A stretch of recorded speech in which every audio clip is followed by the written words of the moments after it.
It's time for the One Bar and Lupagus Show, bringing you anything and everything Minnesota Vikings. Welcome to professional football.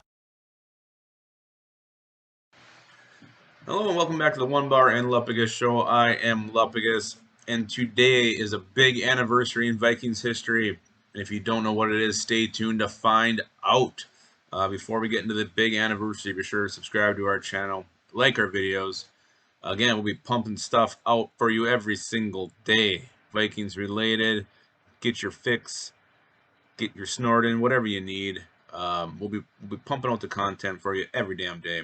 All right, 1 year ago today, it was the date the Vikings made the ill-fated decision to send a 5th-round pick to the Baltimore Ravens for the kicker, punter, Kaare Vedvik. Yeah, I know. That's a name that many of you have probably tried to never remember, to try to permanently block out from your memories because this trade was complete shit. So why did the Vikings do this? Well, they had Matt Weil as their punter at the time and Dan Bailey, who's coming off a very, very shaky season with the team. You know, and here's the thing. So the Vikings, kind of not real settled at their kicker punter positions.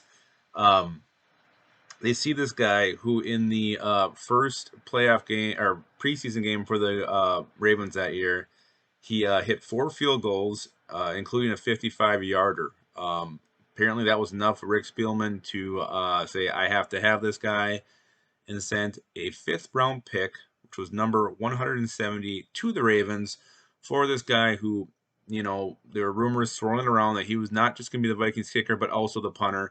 Filled 2 positions with 1 pick.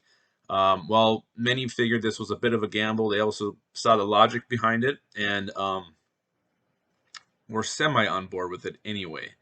So let's just revisit how that trade went. How it helped the Vikings. What did they get from their 5th-round pick? Well, they got 3 weeks of Kaare Vedvik in the preseason. He went 1 for 4 on field goals, and then he was released. Final cut day. Yeah, not a good return on your 5th-round investment. Not Rick Spielman's most shining moment, one he certainly does not want to remember, and one he's trying very, very hard to forget. So what happened after all this went down? Where's Kaare Vedvik now? Where did he go after? Well, he actually got another chance with the New York Jets. He ended up playing in 1 game where he missed both a field goal and an extra point attempt. He is now on the Buffalo Bills, and the Bills, there's already rumblings like, can this guy be our kicker and punter? And Bills fans, I'm telling you right now, no, he can't. He sucks, and he will be cut. The Ravens used pick 170 on defensive tackle Broderick Washington out of Texas Tech. So if he ends up being, the best 5th-rounder to come out of the draft in the last 10 years, the Vikings will surely be kicking themselves. But, Spielman wheeled and dealed so much, we did end up having 2 5th-round picks where we took Harrison Hand and KJ Osborne.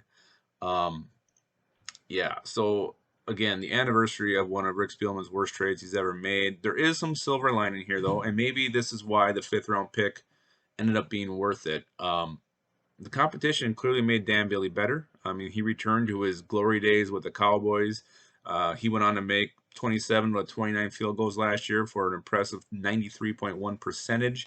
And the Vikings also ended up with Britton Colquitt, who was released by the Browns at the end of the preseason, and he averaged 45.2 yards per punt. So if you can go ahead and say, hey, the Vikings, they gave a 5th-round pick, but, they end up getting good Dan Bailey from it and a hell of a punter, that looks a little bit better.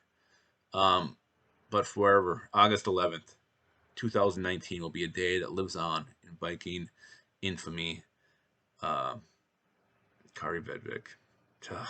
Yuck. All right. Well, hopefully Spielman has learned from this and doesn't, act too fast and whip out some more high picks for kickers or punters. Just scour that free agent wire. Usually works best. And until then, guys, I'll see you later. I'll be back later in the week for more videos. And until that point, be sure to always keep your skull in your hole.